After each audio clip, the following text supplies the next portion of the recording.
चाणक्य और चंद्रगुप्त की 50वां एपिसोड। तक्षशिला में चंद्रगुप्त के मुंह से मां शब्द निकला। वहीं दूर मगध में जैसे मुरा ने उसकी करुण आवाज सुन ली थी। वो गहरी नींद से उठकर लगभग चिल्लाते हुए बोली, चंद्रगुप्त। उसकी चीख सुनकर दासी कक्ष की अन्य दासियां भी उठ खड़ी हुई, जिनमें विशाखा भी थी। मुरा का पूरा शरीर पसीने से नहा चुका था। अन्य दासियों से संभालते हुए बोली, बहन तुम ठीक तो हो ना? क्या कोई बुरा स्वप्न देखा? मुरा अपनी होश में नहीं थी। वो बोली, मेरा पुत्र अवश्य किसी मुसीबत में है। मुझे उसके पास जाना होगा, अभी जाना होगा। वो बदहवास सी दासी कक्ष के द्वार की तरफ बढ़ने लगी कि तभी कुछ दासियों ने उसे रोकते हुए समझाने का प्रयत्न किया। एक दासी बोली, बहन तुमने बुरा स्वप्न देखा होगा, चिंता मत करो, सब ठीक होगा। मत भूलो कि तुम महल में हो और यहां से कहीं नहीं जा सकती। लेकिन मुरा कहां मानने वाली थी। वो बोली, नहीं मुझे जाना ही होगा, मेरा पुत्र संकट में है, मुझे जाना होगा। विशाखा बड़े ध्यान से मुरा को देख रही थी। वो मुरा के पास आई और दिखावा करते हुए बोली, दीदी इतनी रात्रि में आप अपने पुत्र को खोजने कहां जाएंगी? क्या आपको पता है कि आपका पुत्र कहां है? विशाखा की बात सुनकर मुरा बोली, मेरा पुत्र। अपने पुत्र का स्मरण करते हुए मुरा की चेतना जागी और उसे ध्यान आया कि उसे तो पता ही नहीं है कि उसका पुत्र कहां है। वो जाएगी भी तो कहां? विशाखा फिर बोली, क्या हुआ दीदी, बोलो ना। मुरा बोली, नहीं वो मैंने एक बुरा सपना देखा था, इसलिए ये सब। वो सब दासियों से क्षमा मांगते हुए बोली, मुझे क्षमा कर दीजिए, मेरे कारण आप सबकी नींद खराब हो गई।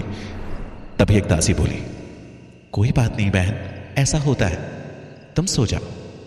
मुरा ने हां में सर हिलाया और खुद को संभाला, लेकिन उसकी बेबसी आंसू बनकर उसकी आंखों से बहने लगी। विशाखा उसकी हालत अच्छे से समझ रही थी। वो मन ही मन बोली, सत्य को कितने ही पर्दों के नीचे क्यों ना दबाया जाए, वो एक ना एक दिन सामने आ ही जाता है। तुम्हारा और तुम्हारे पुत्र का सत्य भी बहुत जल्द सबके सामने होगा। अगली सुबह तक्षशिला में आचार्य गजानन की कक्षा प्रारंभ हो चुकी थी। अन्य छात्रों के साथ पप्पत और वीरसेन दोनों ही कक्षा में उपस्थित थे, लेकिन उनकी नजरें चंद्रगुप्त को ही ढूंढ रही थी। वो जानते थे कि चंद्रगुप्त लौट कर नहीं आने वाला है। वो बस इस बात की पुष्टि करना चाहते थे। कक्षा में आधा पाठ समाप्त हो जाने के बाद भी जब चंद्रगुप्त वहां नहीं दिखा तो पप्पत और वीरसेन दोनों पूर्ण रूप से आश्वस्त हो गए कि अब चंद्रगुप्त नहीं आएगा। उनके चेहरे खुशी से खिल उठे। दोनों ने एक दूसरे को देखा, फिर उनकी नजर आचार्य गजानन से मिली। गजानन भी पाठ याद कराते हुए बीच बीच में उन्हें ही देख रहे थे। दोनों को खुश देखकर वो भी हैरान थे। उन्होंने आज जल्द ही पाठ का समापन करते हुए कहा, आज की कक्षा यहीं समाप्त होती है।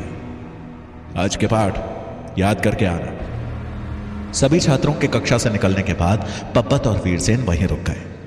गजानन हैरान होकर बोले, तुम दोनों का कक्षा में जरा भी ध्यान नहीं था, कहां खोए थे तुम दोनों, और इतने खुश क्यों? पप्पत मुस्कुराते हुए बोला, खुशी की बात ही है आचार्य, अगर आप सुनेंगे तो आप भी खुश हो जाएंगे। गजानन हैरानी से बोले, खुशी की बात है, क्या हुआ, मुझे भी तो बताओ। पप्पत बोला, हमारे और आपकी राह का कांटा हमेशा के लिए दूर हो गया।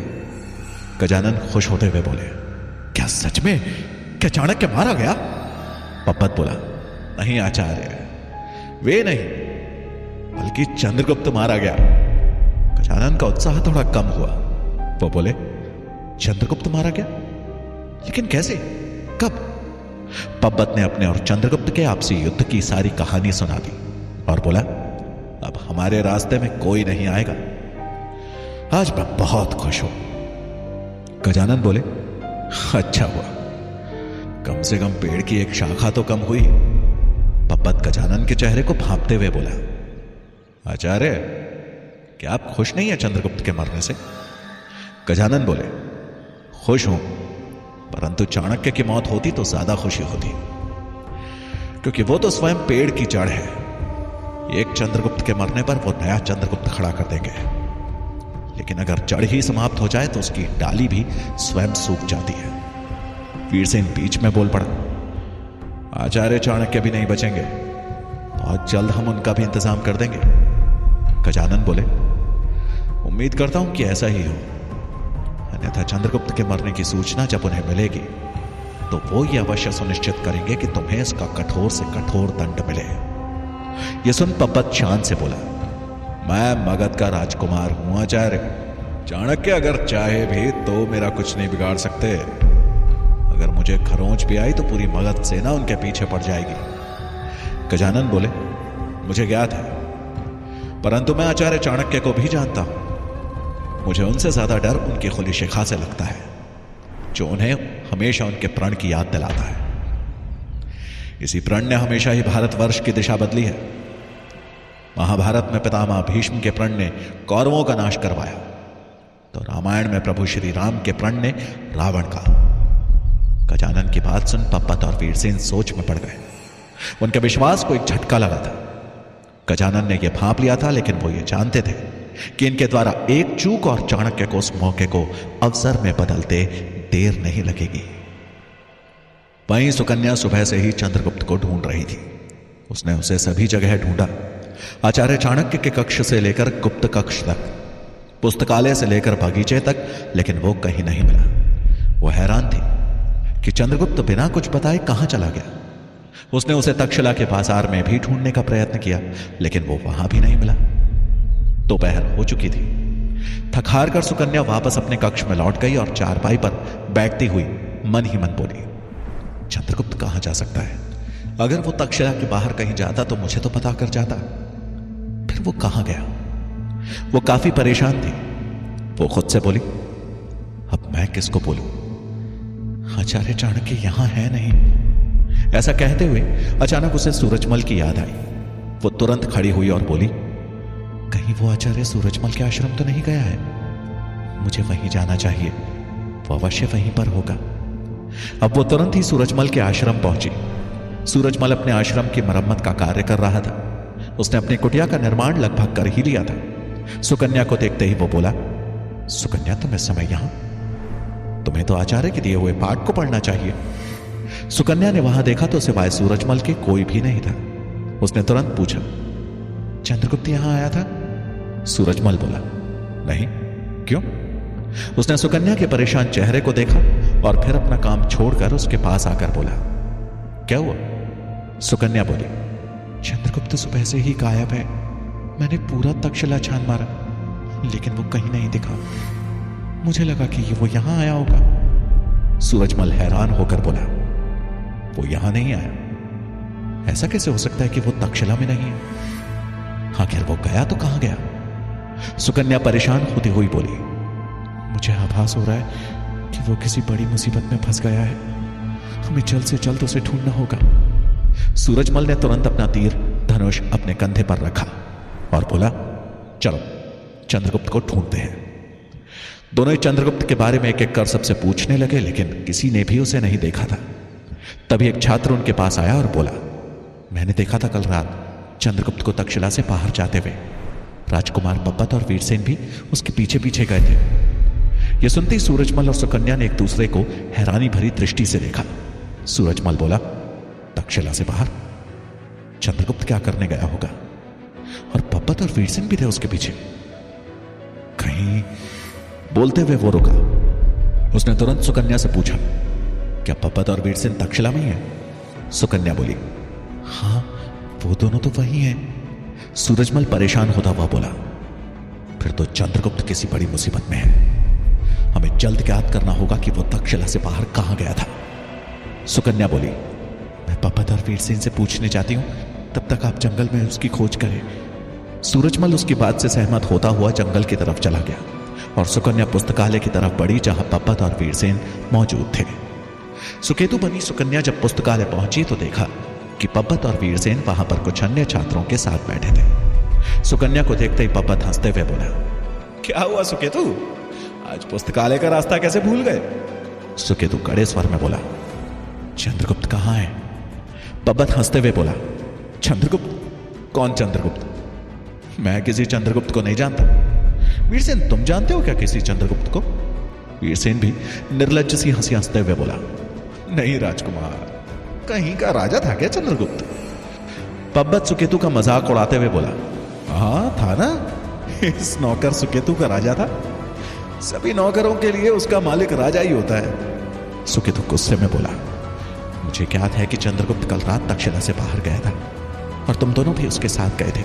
सच बता दो, कहां गए थे तुम लोग, अन्यथा मैं कुलपति से शिकायत कर दूंगा। कुलपति का नाम सुनकर पप्पत और वीरसेन के माथे पर शिकन आ गई। दोनों ने एक दूसरे के चेहरे की तरफ देखा और फिर अचानक पप्पत हंसते हुए बोला, बता दो जिसे बताना हो, तुम्हारे पास कोई प्रमाण है? सुकेतु समझ गया कि दोनों में से कोई भी सत्य बताने वाला नहीं है। उसने खुद ही चंद्रगुप्त को ढूंढना उचित समझा। जाने के लिए वो जैसे ही मुड़ा तो वीरसेन कटाक्ष करते हुए कहा, तुम्हारा राजा अब कभी तुम्हारे साथ नहीं होगा। अगर चाहो तो तुम हमारी सेवा में अवश्य लग सकते हो, तुम्हें हमारा झूठन खाने को मिल जाएगा। सुकेतु ने पलट कर जवाब दिया, स्वयं किसी और का झूठन खाने वाला क्या दूसरों को झूठन खिलाएगा? इतना बोल सुकेतु वहां से निकल गया। वीरसेन का चेहरा गुस्से से लाल हो गया। वो सुकेतु को मारने के लिए उठा, लेकिन पप्पत ने उसका हाथ पकड़कर वहीं रोक लिया। सुकेतु पुस्तकालय से निकलकर अभी 2 कदम चला ही था कि एक छात्र ने उसे पीछे से पुकारा। सुकेतु के रोकते ही वो छात्र उसके पास आया और बोला, चंद्रगुप्त जंगल में है और बेहोश पड़ा है, इन लोगों ने उसे वैसा ही छोड़ दिया। उसने सारी कहानी सुकेतु को बता दी। सुकेतु हैरान था। उसने तुरंत वहां से उस छात्र के बताए रास्ते पर जंगल के लिए प्रस्थान किया। सुकन्या जब उस स्थान पर पहुंची तो देखा वहां चंद्रगुप्त बेहोश पड़ा है। वो उसे झकझोर कर उठाने की कोशिश करने लगी। चंद्रगुप्त उठो, उठो चंद्रगुप्त, उठो। उसकी बातों का चंद्रगुप्त पर कोई असर नहीं हुआ। उसने चंद्रगुप्त के नाक के पास अपनी उंगली रखकर देखी तो उसकी सांसें चल रही थी। तभी उसकी नजर उसके पैर पर गई जो काला पड़ गया था। उसने ध्यान से देखा तो चंद्रगुप्त का बदन हल्का नीला था। ये देख सुकन्या को समझते देर नहीं लगी। वो मन ही मन बोली, ये तो सर्पदंश का प्रभाव लग रहा है, इसका विष निकालना पड़ेगा। उसने तुरंत ही उसके पैर पर एक कांटे से चीरा लगाया और मुंह से चूस चूस कर उसके जहरीले खून को खींचकर बाहर फेंकने लगी। तब तक सूरजमल भी वहां आ पहुंचा। उसने तुरंत चंद्रगुप्त के चेहरे पर पानी का छींटा मारा। चंद्रगुप्त होश में आ गया। सूरजमल उसे उठाकर अपने आश्रम ले आया और एक वैद्य को बुला लाया। वैद्य ने चंद्रगुप्त की जांच की और उसके घाव पर पट्टी कर बोले, अब यह खतरे से बाहर है। आश्चर्य की बात है कि जहर का इसके शरीर पे कुछ खास असर नहीं हुआ है, वरना अब तक तो इसके प्राण इसके शरीर को छोड़ चुके होते। मैं कुछ औषधि दे रहा हूं। उन्होंने औषधि दी और वहां से चले गए। उनके जाते ही सुकन्या गुस्से में चंद्रगुप्त से बोली, तुम्हें ज्ञात नहीं है कि आचार्य चाणक्य यहां नहीं है और ऐसे में हमें किसी भी खतरे में पड़ने से मना किया गया है। क्या तुम एक बार भी हमें नहीं बता सकते थे? एक ही सांस में सुकन्या ने चंद्रगुप्त के ऊपर सवालों की बौछार कर दी थी। चंद्रगुप्त बोला, मैं तुम्हारी नाराजगी समझ सकता हूं, मुझे माफ कर दो, परंतु मैं करता भी क्या? परिस्थिति कुछ ऐसी थी कि मैं तुम लोगों को कष्ट नहीं देना चाहता था। सूरजमल समझाते हुए बोला, चंद्रगुप्त तुम जिस हालत में वहां थे तुम्हारी जान भी जा सकती थी, तुम वहां गए ही क्यों थे? सुकन्या बोली, वही तो मैं भी पूछ रही हूं। पापा तो वीरसेन तो कपटी हैं, मदद करने का दूसरा तरीका भी होता है। सूरजमल बोला, मदद? कैसी मदद? तुम दोनों मुझे बताओगे कि आखिर हुआ क्या है? चंद्रगुप्त ने सारी कहानी दोनों के सामने कह दी। सूरजमल चौंकते हुए बोला, तुम्हें नहीं लगा कि ये उनकी एक चाल थी तुम्हें मारने की? चंद्रगुप्त बोला, मैं तो बस उस छात्र की मदद करना चाहता था। सुकन्या गुस्से में बोली, तुम दानवीर कर्ण हो, अगर तुम्हें कुछ हो जाता तो? बोलते हुए सुकन्या की आंखों में चंद्रगुप्त के प्रति फिक्र साफ दिख रही थी। चंद्रगुप्त चुप रहा तो सूरजमल खड़ा होता हुआ बोला, अब मैं इन लोगों को सबक सिखाऊंगा। चंद्रगुप्त ने मना करते हुए कहा, नहीं आचार्य, ये सभी मेरे अपराधी हैं, मैं सिखाऊंगा इन लोगों को सबक। आप ये सब मुझ पर छोड़ दें, बस आचार्य चाणक्य से कुछ मत कहना, वरना वो बहुत गुस्सा होंगे। तक्षशिला में जहां चंद्रगुप्त मृत्यु के मुंह से बाहर आ चुका था, वहीं मगध में मुरा उसकी चिंता में पागल हुए जा रही थी। वो शंभुनाथ से मिलने उनके कार्यालय में पहुंची। उसे इस तरह अचानक आया देख शंभुनाथ चौंक गए और बोले, मुरा, तुम अचानक इस तरह यहां? मुरा रोते हुए बोली, मंत्री जी, मैंने कल रात एक बहुत बुरा सपना देखा था। तब से मुझे अपने पुत्र की बहुत चिंता हो रही है। शंभुनाथ बोले, मैं तुम्हारी चिंता समझ सकता हूं, लेकिन तुम्हारे रिश्तेदार ने कुछ भी बताने से मना कर दिया। मुरा अधीर होते हुए बोली, आप मुझे एक बार उसके पास लेकर चलिए, मैं उससे विनती करूंगी, शायद वो कुछ बता दे। शंभुनाथ मुरा को श्वेत बाहू से मिली खबर बताना चाहते थे। वो बताना चाहते थे कि उसके रिश्तेदार ने उन्हें तो नहीं बल्कि महामंत्री अमात्य को अवश्य कुछ बता दिया है। लेकिन फिर मुरा के मुख पर छाई चिंता को देख उन्होंने उसे उसके बारे में कुछ ना बताना ही सही समझा। अब कुछ सोच शंभुनाथ बोले, तुमने पहले भी प्रयास किया था मुरा, लेकिन उसने कुछ नहीं बताया। जब वो एक मंत्री से नहीं डरी तो तुम्हें तो क्या ही कुछ बताएगी। मुरा बोली, एक अंतिम प्रयास, उसके बाद मैं आपसे कभी दोबारा जिद नहीं करूंगी। मैं उसके पैर पकड़कर उससे विनती करूंगी। मुरा की आंखों में आंसू थे। शंभुनाथ उसकी वेदना को समझ रहे थे। उन्होंने थोड़ा आपत्ति जताते हुए अपनी बात रखी। ठीक है, तुम कह रही हो तो चलते हैं, लेकिन मुझे नहीं लगता वो। मुरा को बस मंत्री शंभुनाथ की हाँ सुननी थी। वो तुरंत ही कारावास जाने के लिए तत्पर थी। उसकी बेचैनी देख शंभुनाथ बगैर आगे कुछ कहे उसके साथ कारागार चल दिए। जैसे ही वो दोनों कारागार में पहुंचे तो देखा कि वहां एक जगह पे कुछ सैनिक इकट्ठा हुए पड़े हैं और काफी शोर मचा हुआ है। शंभुनाथ ने एक सैनिक से पूछा, यहां इतना शोर क्यों मचा हुआ है? क्या हुआ यहां? सैनिक बोला, मंत्री जी, एक महिला कैदी की मृत्यु हो गई है। यह सुन शंभुनाथ चौंक गए। वो मुरा को लेकर उस तरफ बढ़े जहां भीड़ थी। शंभुनाथ बोले, हटो, हमें मार दो। शंभुनाथ का आदेश सुनते ही सारे सैनिक वहां से हट गए। शंभुनाथ जब मुरा के साथ वहां पहुंचे तो देखा कि यह भीड़ उसी कारागृह के बाहर लगी थी जिसमें मुरा के रिश्तेदार कैद थी। अपने रिश्तेदार को मृत देख मुरा की आखिरी उम्मीद भी मर गई। वो निढाल होकर वहीं गिर पड़े। उसका मृत शरीर देख यह स्पष्ट था कि उसकी हत्या कर दी गई है। आखिर मुरा के रिश्तेदार की हत्या के पीछे किसका हाथ था? क्या मुरा के रिश्तेदार की मृत्यु के साथ मुरा की चंद्रगुप्त से मिलने की उम्मीद भी खत्म हो जाएगी? चंद्रगुप्त के खिलाफ पप्पत द्वारा रचे गए षड्यंत्र को सुन चाणक्य क्या निर्णय लेंगे, जानने के लिए सुनिए चाणक्य का अगला भाग।